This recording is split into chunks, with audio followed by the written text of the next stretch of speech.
Olá, eu sou a Rebeca, enfermeira da Simples, consultoria de seguros e benefícios, e neste mês nós vamos falar sobre o Abril Azul, que é o mês de conscientização do autismo. O autismo, ele é chamado de transtorno do espectro autista, mais conhecido como TEA, que é uma condição que pode ser definida pelo desenvolvimento atípico de interações sociais, comportamentais e de linguagem. Essa condição pode dar os seus primeiros indícios na infância.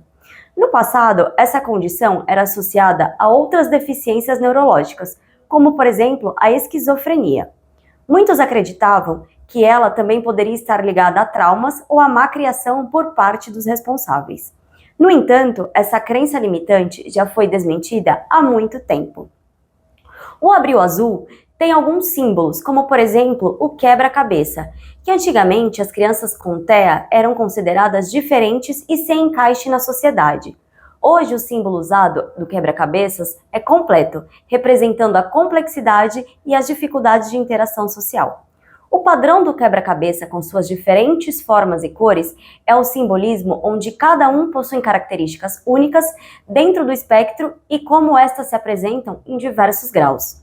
Já o laço é usado para identificar lugares onde as pessoas com TEA são bem-vindas. São locais adaptados com as necessidades dentro do espectro, seja em relação aos seus espaços físicos ou mesmo através dos seus processos de atendimento.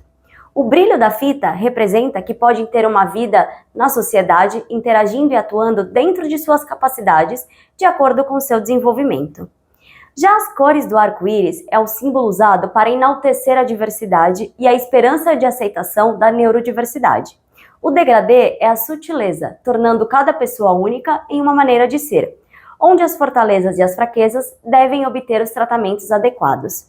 E por fim, a cor azul é por causa da proporção de diagnósticos ser maior no sexo masculino.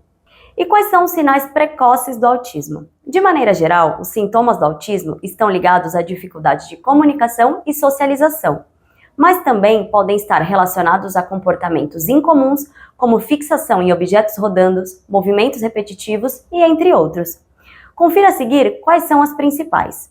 A primeira delas é o atraso na fala ou na linguagem. A pessoa tem desinteresse em pouca iniciativa na comunicação, com dificuldades e atraso na emissão de sons vocais. Também possui baixo contato visual. Não responde ao ser chamado pelo nome, sem correspondência do olhar direcionado e a quem chamou. Também temos estereotipias motoras e vocais, como o olhar lateralizado, o balanço constante das mãos, andar na ponta dos pés, dar pulos e gritos sem motivos. Também a inflexibilidade a mudanças. Tem insistência em manter sempre a mesma rotina.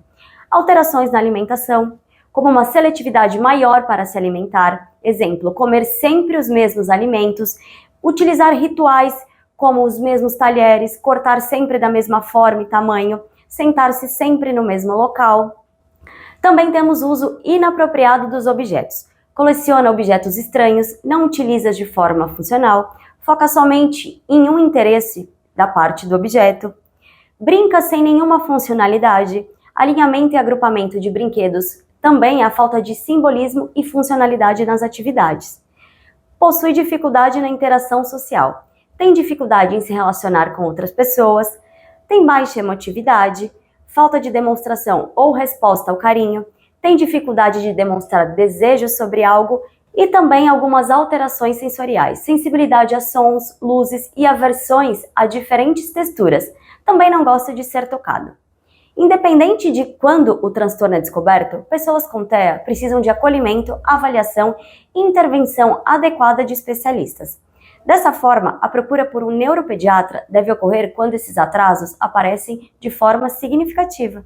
E agora nós vamos falar sobre os níveis de autismo. O nível de suporte 1, geralmente as pessoas com esse nível conseguem ter uma vida comum, sem grandes dificuldades para estudar. Já o nível de suporte 2, podem precisar de ajuda para funções básicas do seu dia a dia, como amarrar um tênis, tomar banho ou até se alimentar. Já o nível de suporte 3 é o nível com dificuldades mais graves. Aqui a criança costuma precisar de ajuda especializada ao longo da vida. É importante lembrar que essas nomenclaturas ajudam a entender a necessidade de suporte de cada criança. Cada pessoa é única e pode apresentar dificuldades e sintomas diferentes em virtudes específicas.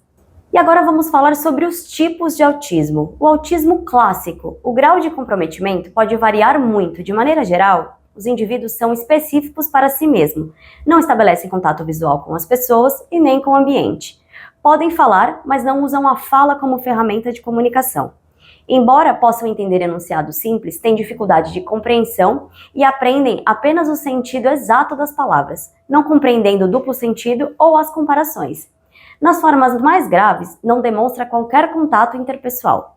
São crianças isoladas que não aprendem a falar, não olham para outras pessoas nos olhos, não retribuem sorrisos, repetem movimentos sem muito significado ou ficam girando ao redor de si mesmas e apresentam deficiência mental importante.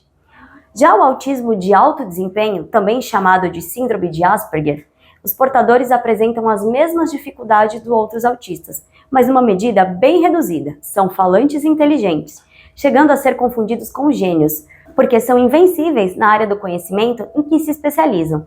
Quanto menor a dificuldade de interação social, mais eles conseguem levar uma vida próxima ao normal.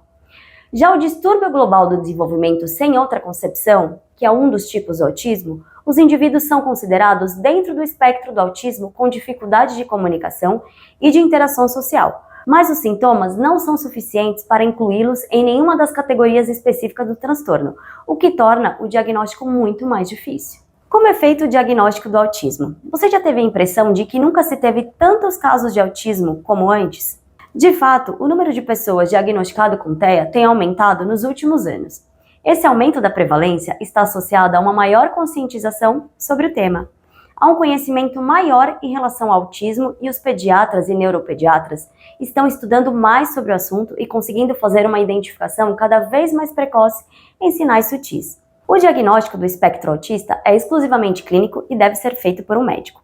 O profissional leva em consideração observações do comportamento da criança e informações repassadas pelos pais.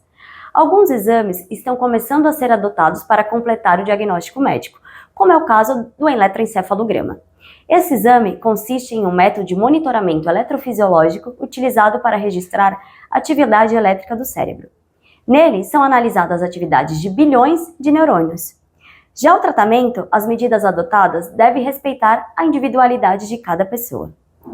Esperamos que as informações sobre o TEA tenham sido úteis para o seu aprendizado e conhecimento do assunto. Até mais e obrigada por assistir!